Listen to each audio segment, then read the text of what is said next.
Hi, everybody. I'm Bob Bowman, Editor-in-Chief of Supply Chain Brain, and I want to welcome you to this webinar presentation on the merger of LTL technology and capacity and what it means for you, presented by Blue Grace Logistics. One quick note, we're going to have a question and answer session at the end of this presentation. Audience members are encouraged to submit their questions at any time during the presentation by clicking on that Q&A icon at the bottom of your screen. Now, big changes in the less than truckload or LTL market are forcing many shippers to rethink how they source, locate, and engage LTL capacity. Technology can help shippers adjust to the so-called new normal of LTL management and performance. On this panel today, we'll be talking about how new LTL technology and capacity strategies can bring benefits to your organization. Our topics will include the use of LTL rating engines for transportation budgets of all sizes, artificial intelligence, machine learning, digital freight matching, and a host of new tools available in today's market. With that, I want to introduce our speakers for today. Azad Ratsky is Chief Technology Officer at Blue Grace Logistics. Azad is a tech industry veteran and entrepreneur with more than 20 years experience in creating and building software products, defining technology strategy, managing IT infrastructure and compliance, and working with Fortune 500 companies to solve problems with creative technology solutions. He's responsible for managing and overseeing all technology initiatives at Blue Grace. Randy Ofiera is Vice President of Managed Logistics Sales at Blue Grace Logistics. Randy has more than 20 years experience in the freight and logistics industry, serving clients from automotive and manufacturing to the DoD. He's helped many clients utilize their supply chains as a strategic advantage instead of a cost center through innovative transportation options. Randy has held leadership roles within XPO Logistics, YRC Worldwide, and ProTrans. And Will Augustine is Senior Director of Engineering at Blue Grace Logistics. Will has more than 18 years experience in the logistics industry with a large focus in CPG. His work on the shipper side has provided him with a wealth of knowledge that was instrumental in founding Blue Grace's supply chain engineering department 8 years ago. Since then, he's been deeply involved in broadening the service offering, BI development, and thought leadership on behalf of Blue Grace's customers. And with that, let's turn to the panel portion of today's presentation. I'm going to start with a question for Randy. Randy, how do we source, locate, and engage LTL capacity? Yeah, thanks, Bob. Appreciate it. Great to be here, and really am looking forward to the discussion today. The fact that we even have to talk about how to engage LTL capacity in today's marketplace is kind of a foreign concept. I mean, historically speaking, it's the truckload sector that you have to struggle to find capacity in, and that hasn't been the case here the past few years. So, what we try to do and what best practices really revolve around when engaging LTL in today's marketplace is really meeting the LTL carriers' needs inside of their own network. I think we've all seen the analyst reports, the financials that have come out from the publicly held LTL companies. They've all been very, very disciplined in managing their networks for profitability reasons and being very selective with the freight that they're going to put on their trucks. So the more information you can share with them, the more understanding you can get from them on what their network needs are, the better your opportunity will be to locate and actually procure LTL capacity in today's marketplace.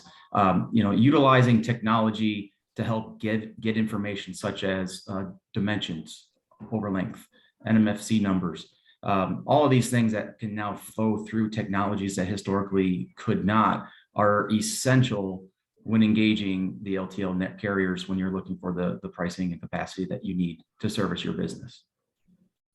Thanks for that. Azad, what kinds of LTL technology and strategies are available today to create a modern approach that benefits the organization? Yeah, well, first of all, thanks for having us, Bob. Really excited to be here and talk about LTL and the combination of that with technology. We're we're actually at a really exciting time from a technology perspective in the logistics space. And as far as different technologies and strategies that you can use in your LTL overarching strategy, you have a myriad of options to choose from these days. You have products like TMS products. You have optimization platforms that you can integrate with or that you can leverage, flexible and fast rating engines that can help speed up your time to market, and different machine learning products that can help leverage your historical data to make the best and most informed decisions. Overall, one of the biggest things that you need to look at when you're creating a modern approach from that is how you're going to interconnect and weave all those different things into something that is cohesive in your organization. And like I said at the beginning, this is the best time to do that. I think this next question, maybe I'd like to direct to both Randy and Will, but let me start off with Randy. How does utilizing an LTL rating engine help transportation budgets of all sizes?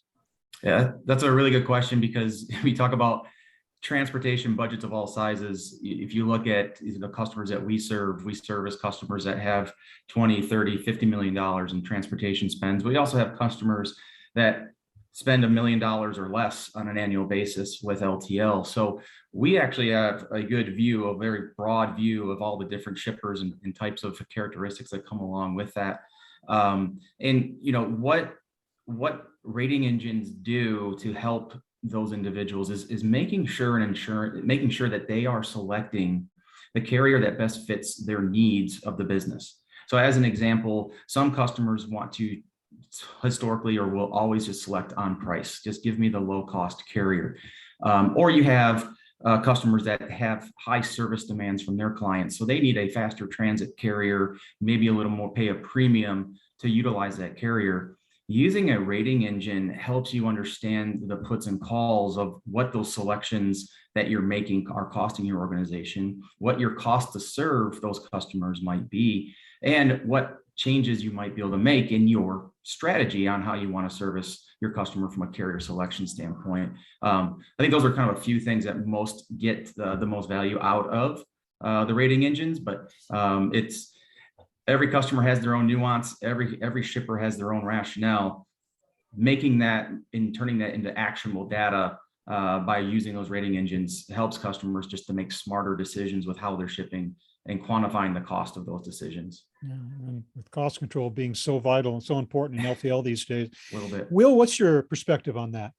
Yeah, I don't know. I think Randy said it well. What I would add to it is just customers may many times think that they're too small to require any kind of assistance from software, such as the rating engines. And there's so much complexity that goes into the way LTL freight is managed and the way that things continue to evolve, the way that the pandemic's affected the way carriers look at certain types of freight.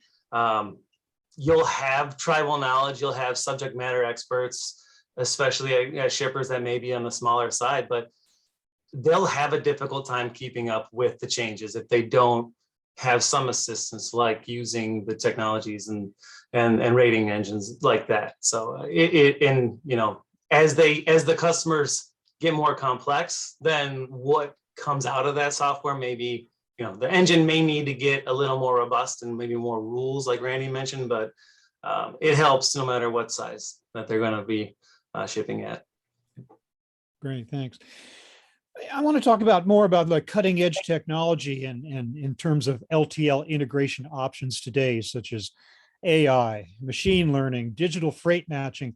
What is really available in today's market? What is the latest? Azad, let me ask you first, and then I'm going to go to Will for his perspective as well. Yeah, absolutely. Well, going back to the notion that there's a lot of different products on the market, right? It almost becomes the paradox of choice, right? When you're looking at technology. One of the things that is really important to focus on, especially as your organization is adopting more and more of it, whether you're on the shipper side or the carrier side of the equation, is really understanding how your system can connect to these things. So from an integration options perspective, you have things like, and I don't want to get too technical in this conversation, but you have things like APIs. We've all heard of them, right? It's the way the systems communicate with each other. things that allow for real-time communication between disparate systems. That's a thing that is what was not a part of our industry just a short while ago. And we still had our standards that allowed for communication between those systems, but it typically wasn't real time. So most of the more modern products that you would encounter, whether it be an all-in-one TMS product or an optimization platform, as I mentioned earlier, if they are sophisticated and they're modern, they're going to have APIs. And with the right technical advisors on your side, you can really hook into those things and start to completely weave them into business on a minute by minute second. As far as AI and machine learning, you know, from that perspective, even in our products, in our Blue Ship product, and a lot of other ones, of course, on the market, of course, we're biased towards ours, but there's a lot of opportunity there, especially because things can change due to market conditions, weather conditions, traffic conditions, all the optimization and the kind of preemptive maneuvering that might go into either preparing an LTL shipment or even handling one as a load.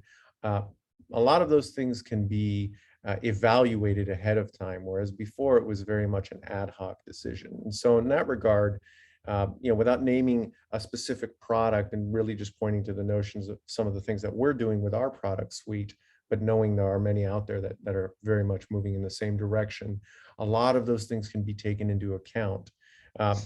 Going on to the digital freight matching aspects, the same rules apply in terms of tracking, understanding capacity, and being able to execute on that action immediately. That's really what we're talking about when we're talking about digital freight matching. From the carrier perspective, we're talking about obviously being able to take a load and execute on it immediately and basically cut all the paperwork and the process out of that. And from the shipper perspective, it's the same, being able to say, I have this much, I need it to move from here, and just have that be streamlined throughout the entire process.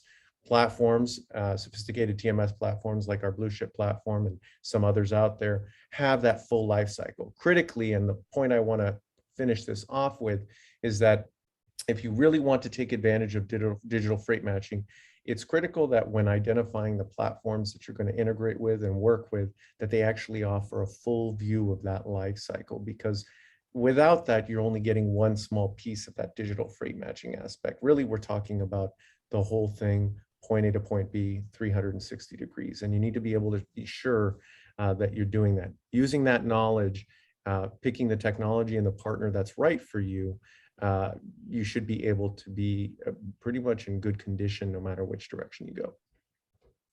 Will, what do you think about that? Yeah, there's a couple of things that I'd like to add to what Azad had said. When you talk about how we can work on the integration piece. So there's a stage before these orders become shipments where, if you know, in the most successful clients that we work with, they're passing order information before they become shipments, and then rely on software then to help evaluate then what, you know, which mode we should be shipping.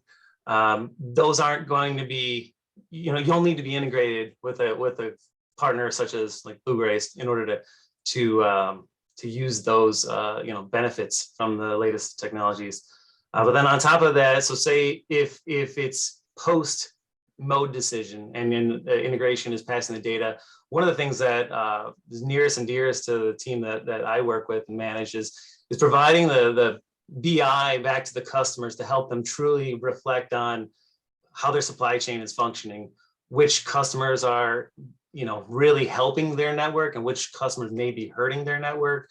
You know, it really kind of paints a better picture of the profitability of some of them, but it only can be done when good data, you know, very, very deep and wide data with many fields come over through the integration and into your partner system, so they can pass that you know, reporting back to you. So I think those are key, and it all starts with that data connection between the two companies. What about specifically artificial intelligence and machine learning? Do they figure in heavily into the LTL sector, especially with regard to LTL integration today, or is that something that we might be looking more at the future for? I would say we're still somewhat in the beginnings of that from an industry perspective. I think we've definitely embraced it, and of course, others are. So there's plenty of low-hanging fruit. There's plenty to be leveraged in that area, but we're just already beginning. We're just at the beginning of seeing all of those benefits, is what I would say, right? We're really, from an industry perspective, when we're talking about AI and ML, you hear a reoccurring theme in our conversation here is integration and data and how those things interplay with each other. Leveraging AI and ML to the maximum really requires an abundance of data, right? It's what those decisions are made off of. And so that's why it's really critically important that you set yourself up as an organization where you're collecting and accumulating that data, and you're working with a partner that has a very wide view of that data industry-wide, because they can feed it then into their AI and machine learning algorithms, whatever they might be tailored to, specifically to one piece of the LTL process or to a broader LTL strategy for your organization. You want to know that your partner has a lot of data, and you want to bring a lot of your own data to the table to leverage this. We are doing that now. And so it's not that we're not doing it, it's just that I think from a positive stance, we're just at the beginning, and there's plenty more to go, and plenty more value to get from that. Thank you. Here is a subject that is becoming increasingly vital at a time of tight capacity, in which carriers can kind of afford to be picky about who they do business with. The question is, how do you gain shipper of choice designation and maximize your organization's LTL freight service to stand out in the marketplace? Randy, what do you think? Yeah, I love this question because you hear shipper of choice, quite a bit out in the marketplace, and it is tough to understand exactly what you need to do to have your freight stand out, aside from the fact that it's not good freight, right? If you've got overdimensional long freight, that's going to stand out. You're going to get the attention you probably don't want. But how do you interact? How do you become more of a better business partner to the carrier community? And really that's driven by making sure you communicate effectively with them, and that you can do that through technology. You do that through how you're passing information to and fro. So things such as having the dimensions of your shipments as part of your bills of lading, as part of your pricing exercises. Carriers are moving more and more into looking and using dimensionalizers on their docks, understanding what the actual cube of shipments are, the density of products that are going to be hitting their networks. We mentioned earlier that they are very cost conscious when they're looking at trying to balance their networks, understanding what's good freight for their network, understanding what's bad freight. So the more you can be transparent and not from a technological standpoint or from a communication standpoint, ensuring you've got the right NMFC numbers, ensuring you're classing your freight right, passing along DIM information, making sure that your bills of ladings are accurate.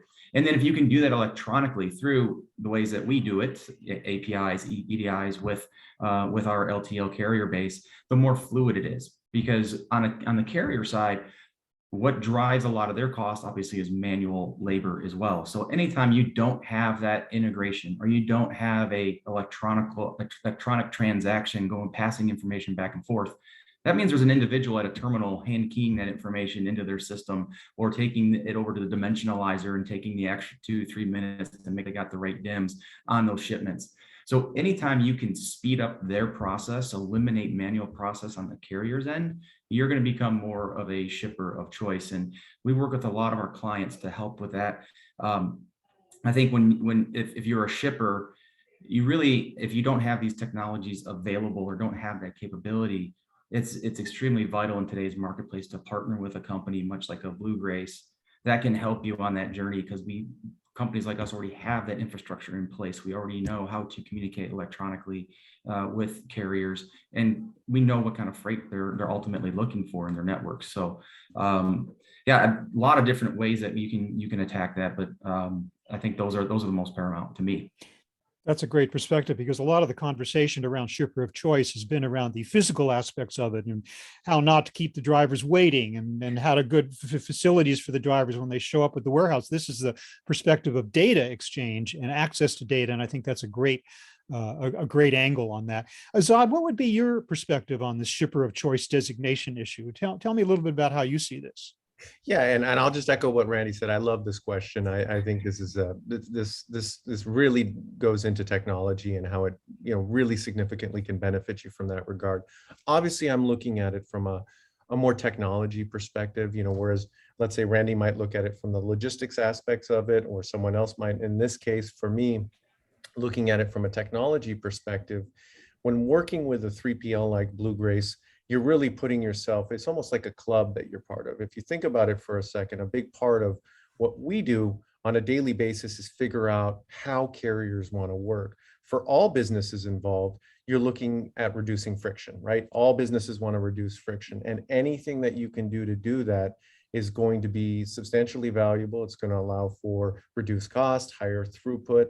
It's the same with what carriers want, right? And so if they have a partner from a technology perspective that they're used to working with, that has made changes and has adapted to how they like to work, you're setting yourself up. If you're working with that partner and you're a shipper, you're setting yourself up for the best possible situation.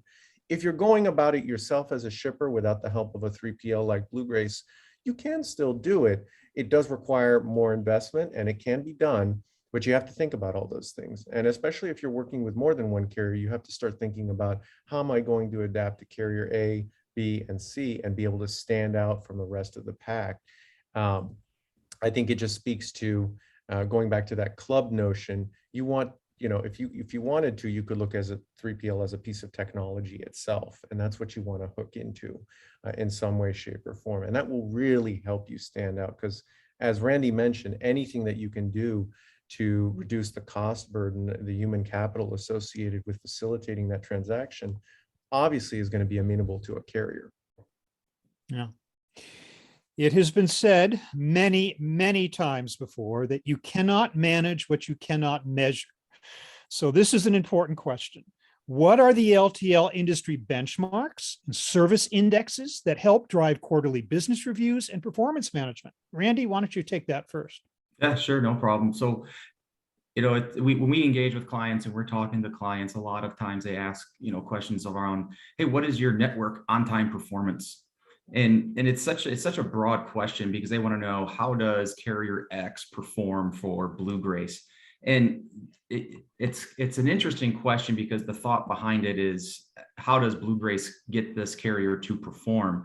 But the reality of the situation is that every customer has so many different nuances in what they do, how they even measure their own KPIs, what they consider on time versus what a carrier considers on time, that it's tough to really measure anything on aggregate. And I think that you see that reflected in the industry, because when we go and talk to customers at QBRs, and Will, I know you're a part of a few QBRs that we do with our clientele, and you've got some input on this too, we're specifically talking to them about the carrier performance for their networks, because at the end of the day, that's really what matters to that specific customer. Now, we do have intelligence. We do understand, hey, this carrier seems to perform well in this lane for this other customer. Maybe we can put a carrier in that might be a better performing carrier based on that information. But to look at it at an index level, look at it at an aggregate overall, sometimes that's not the best view that you want to look at the performance of carriers. So, working with our customers, helping them understand that, and helping them understand that it's really the performance inside of their own networks that ultimately matters to you. Our job is to help you quantify what those decisions are, and then create corrective actions when carriers are maybe not meeting service standards. But that's typically how we address that in a QBR perspective, and working with our clients and really focusing on how we improve their customer experience by working with the carriers specifically inside their own networks. Great, thanks. Will, what do you think about that? Benchmark service indexes and measuring. Yeah, so I believe Randy mentioned, or hit it pretty well there. When we do try and attempt to set an index for maybe an industry of our clients, or what we end up finding is you seldom, if ever, find twins of an account, right? Now, no one's really got the same layout. They may have DCs in similar locations. They may have customers that are close in geography, but in all reality, each network varies in just so many small ways across the board, that the best measurements that we go into any of our customer discussions are really just, how is their trend? And our goal is to trend that out against the, you know, pre coming with blue grades as one example. We will say, well, let's take some of these KPIs of yours, your cost per shipment, cost per pound, even some of the CO2 emissions. So that's one of the things that in this day and age has really become a more frequent topic to discuss and look at. Well, are you more efficiently routing with say better modes of transport to drive down some of the emissions that, you know, are contributing to the environment? So it's really not so much looking at the broader picture. We can give them some numbers, and you will hear about how they compare to an industry overall. But the most important thing is really helping your client, whether it's Blue Grace or any other, you know, similar competitor of ours, is helping the client know where they currently stand, and then let's measure you from here going forward. And if we get some, you know, going back to the data point too, with some of our some of the projects we'll run, we'll take the old data and then lay that in, and then just watch the history versus future, and then just see how they compare against each other. And it'll help make some you know, reflection, or help them reflect on some of the decisions that we make off of different projects that will you know, run for them. Thanks, Will. In uncertain times, and this certainly qualifies as uncertain times right now, I'm sure we would all agree, the talk is about the need for flexibility, agility, choice. So often that's just not the case with shippers and carriers, but I'm wondering, Will, what are the LTL modal selection and conversion opportunities that are available today? Sure. Yeah. So when we talk with our customers, we'll constantly ask them you know, it seems like an easy question of why did these ship when they shipped? What is your process look like when you receive an order, whether it's an inbound or an outbound order in your network? What are the flags that tell you when something needs to be put onto a truck? And we'll challenge some of the answers and try to figure out, do you have wiggle room? Can we help you look at and consider holding orders for additional days, looking at matches, trying to put orders together? How many times did one consignee in your network receive an order from you this week? And how many times did that fall under that minimum order threshold? So every time you paid, you know, your absolute min charge, versus if we could have combined them, and it's just one larger shipment. And we can see how those, you know, what those changes in choice would have resulted in. So we can run comparisons for them to see if they would have had larger LTL shipments, or could those LTL shipments been combined with others to maybe create a multi-stop truckload. Some accounts are lucky. They have consistency in their network, and they can do what we call a milk run, because, you know, every week that those customers will be on that route every week. And so it's consistent business, but it's not always the case. And with a provider like us, we'd be able to take that data before it becomes a shipment and then run it through our tools to not only help plan in the future, but then help them look at, say, a QBR moment and look backwards and see what could we have done better if you had a little bit of leeway with those ship dates and a bit of flexibility when it could have left your facilities. So, you know, and I would just say one more thing on it is sometimes the rigid rules that clients have in their systems, they may say above this weight is always LTL, below this weight is always small parcel, but it's not always the correct choice. Some of those small LTL shipments may have been a lower cost as a small parcel shipment, but at some point 10 years ago, or whatever time in their history, some person said, this is the rule. And software, when we can bring it to our clients, will help challenge some of those rules, say, well, yes, for most of the cases, but in 10% of those, it would have been lower cost to go ship that as a small parcel order. Wow, how interesting. This question also addresses some really serious current concerns, and that is, how can you use technology to overcome LTL embargoes and service cost increases? Azad, what do you say?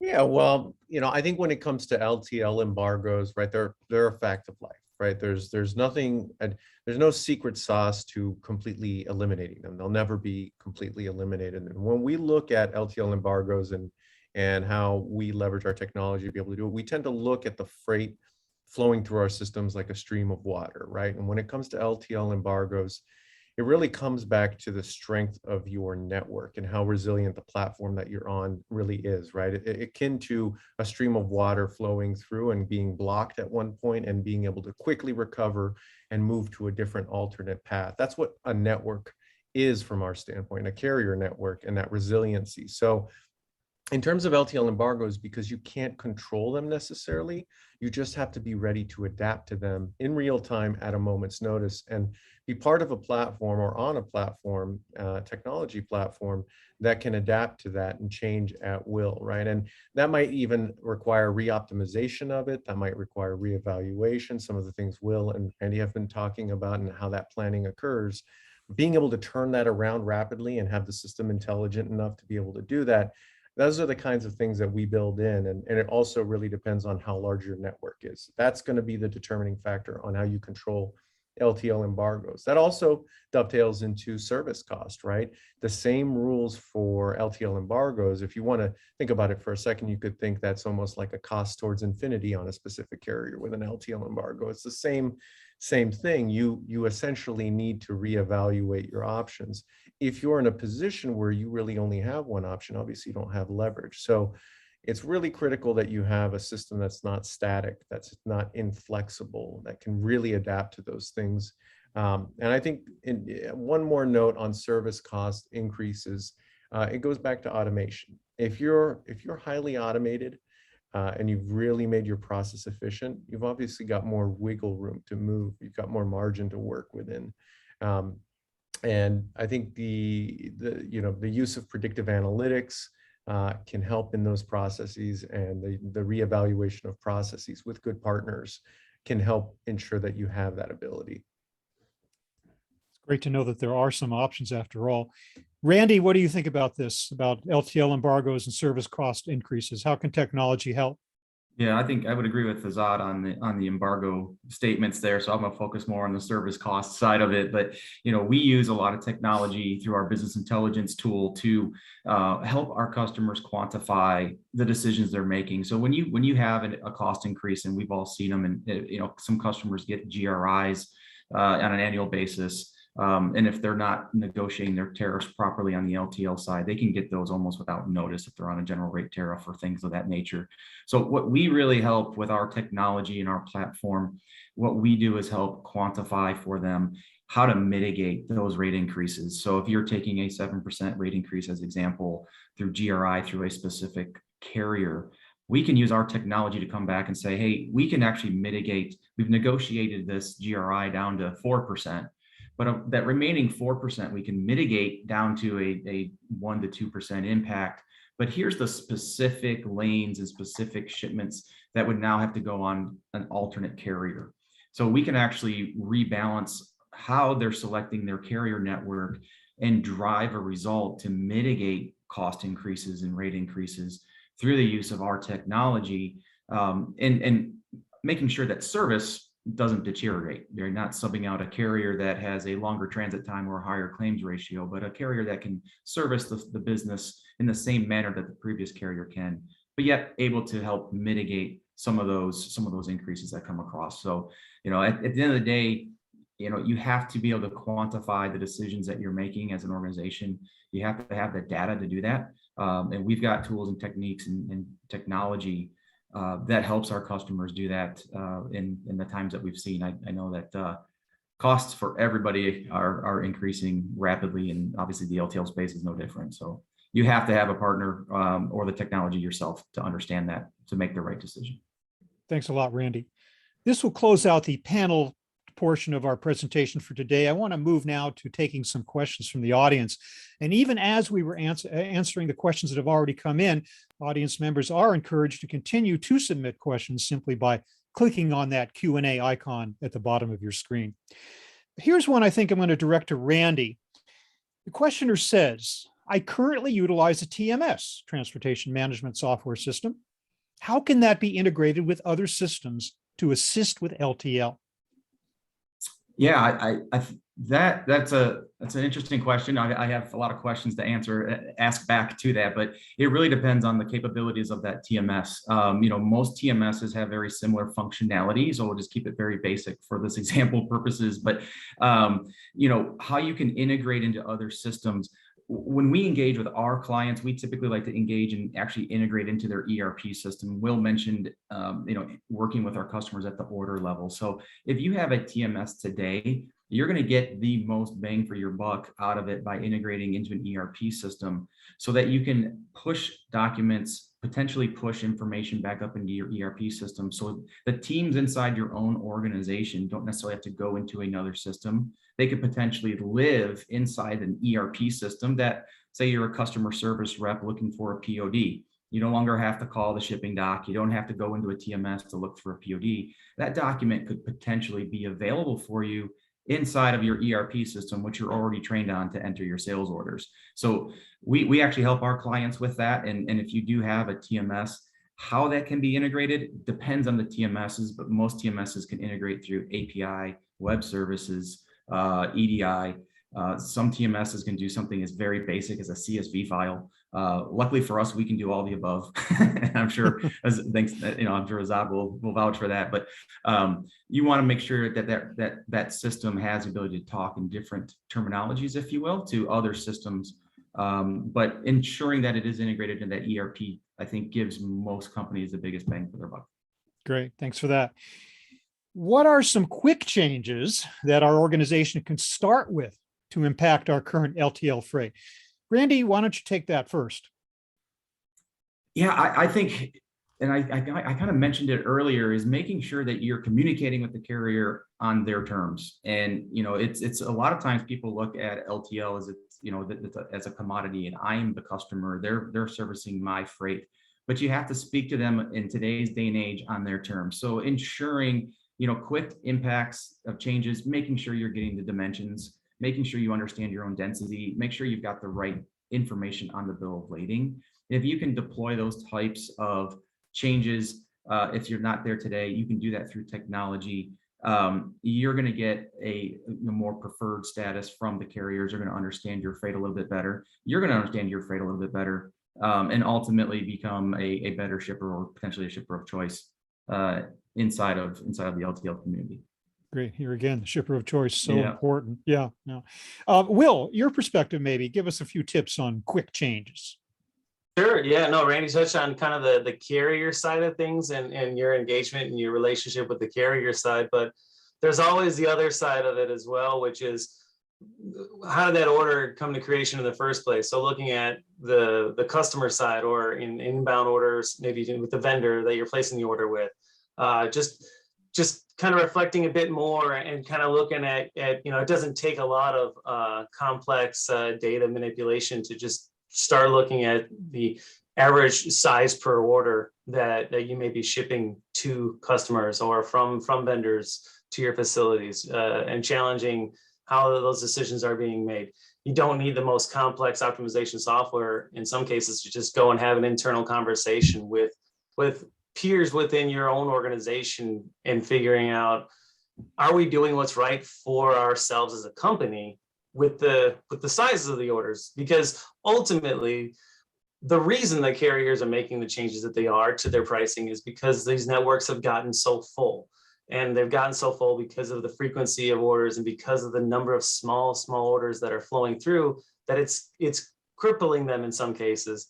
And we can all try to make some type of contribution to it by second guessing the way that these orders are hitting the road by implementing maybe minimum order requirements within your customers and things like that. So small, low tech solution, but it can really help yourself in the long run.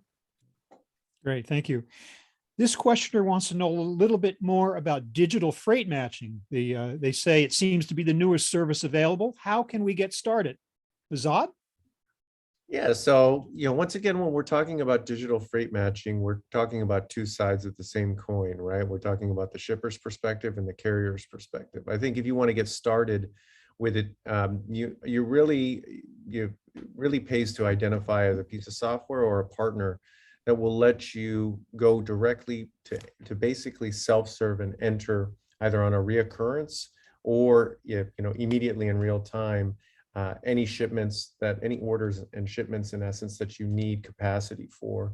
And at the same time, if you're a carrier, the same goes true for basically claiming those loads and being able to do it. Really going back to digital freight matching, there are a lot of different ways that system can work, and you can do it in separate pieces or you can do it in one consolidated streamlined approach. I would highly recommend the latter and identify a partner that allows for both of those. Otherwise, you're missing a big part of that value. So I think in terms of, that question, there's a lot of different solutions out there. So I think my best advice on how to get started with it goes back to what you need to look for, and to go back to that notion that you want something that is an all-in-one from that standpoint. You want a streamlined approach. And if you can't identify that right software, then work with a partner who's already done it and they can afford you the same ability, right? Like our Blue Ship platform or anything like that will have those abilities and allow you to take full advantage of the benefits of a streamlined approach that digital freight matching brings.